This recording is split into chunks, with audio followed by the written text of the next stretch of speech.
I've been dreaming on in my head like I've seen it. A life worth living is a life with meaning. I'll do what I love till my heart stops beating. I'm feeding this demon.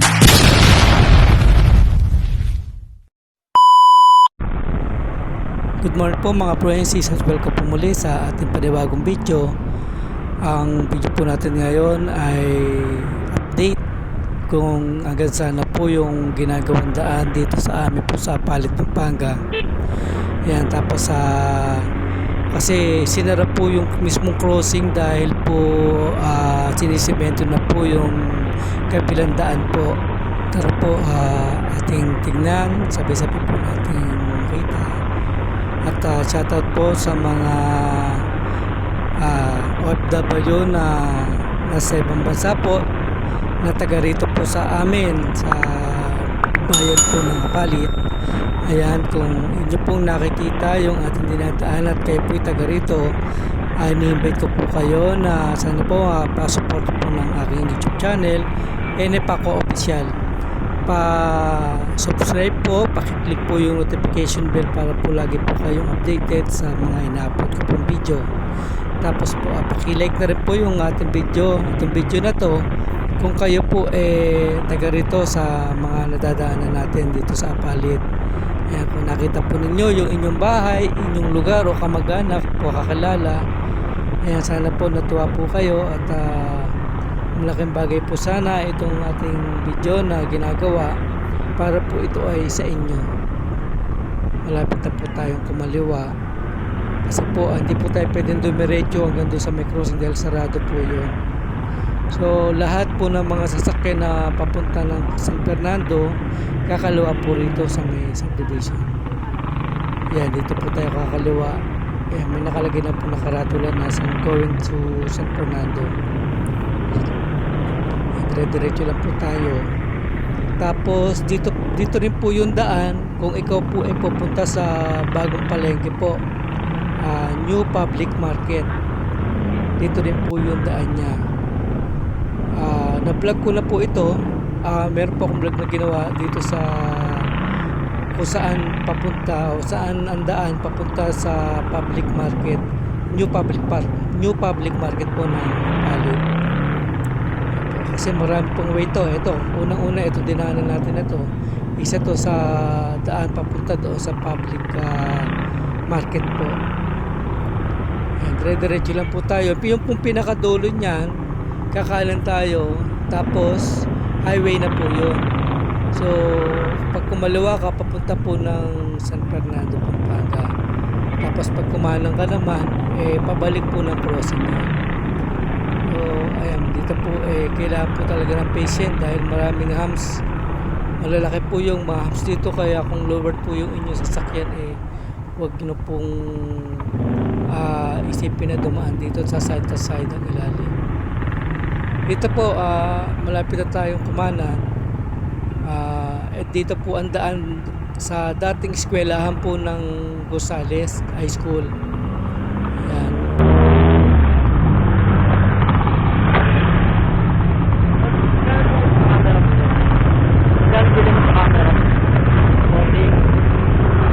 Ano pa? Sapi?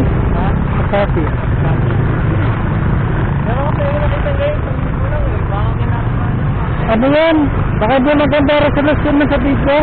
Ha? Baka di maganda resolution.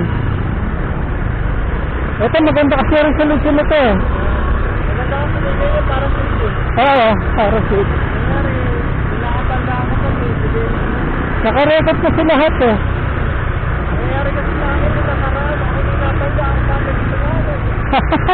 Wala kang laban ng pagka wala kang video. Kasi wala naman ang tutulong sa'yo yung video. Hindi ang nangyari nga. Tinakbuhan ka? Kung may video ka, marirecord mo yung ano nun. Yung ganyan plate number. Oo. Ano kasi edit tayo number?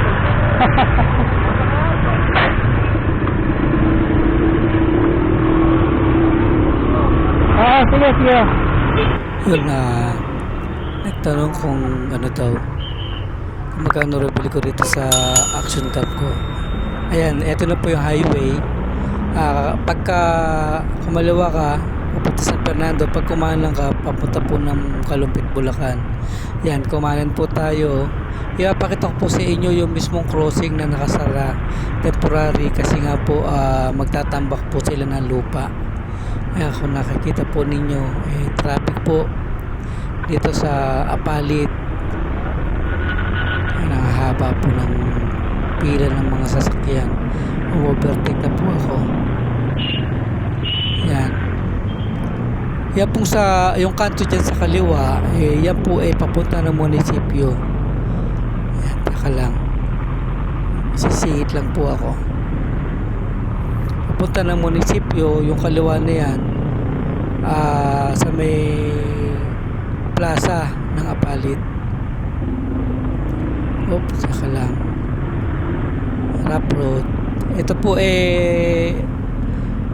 tatambakan na po itong lupa Ito, tatambakan na po ng lupa itong daan na to. Kung napapansin po ninyo sa bandang kaliwa, nadadaanan na po yung mataas na daan. Yan, ganyan po kataas yan. Isipin niyo po, ito yung dating public market ng Apalit dito sa bandang kanan. Yan. Tapos yung gilid po na yan na may mga asinta ng maraming bakal, yan po drainage system, kanal po yan. Ayan, malapit na po tayo sa crossing. Ayan na po yung crossing. Ayan, kaya sinara po yan temporary kasi po si sementoan na po to, tatambakan po nila na lupa para masementoan na. Ayan po, mga Alikabok. Ito, ayan o. Ayan, may yung kabilang side, kita nyo po, may tambak na lupa. Kasi pinaparas po ni Mayor itong development ng kalye, itong daan na to. Ito okay na po, mataas na, kaya po yung safer, kita nyo po ang baba. So yan, bumalik po tayo. Pabalik na po tayo niyan. At yung safer, laki po ng binaba kasi halos yung kalahati po ng first floor kasi taas po ng daan. Sayang, hindi ako nakapwesto sa kabilang side para po makita po ninyo. Traffic. Ito po yung pabalik na po tayo, diretso lang po tayo. Yan.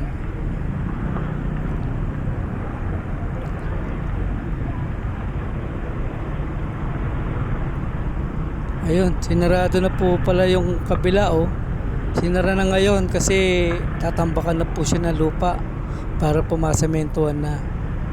Kaya itong bagong gawang kalsada, naging two-way na po siya. Temporary two-way siya.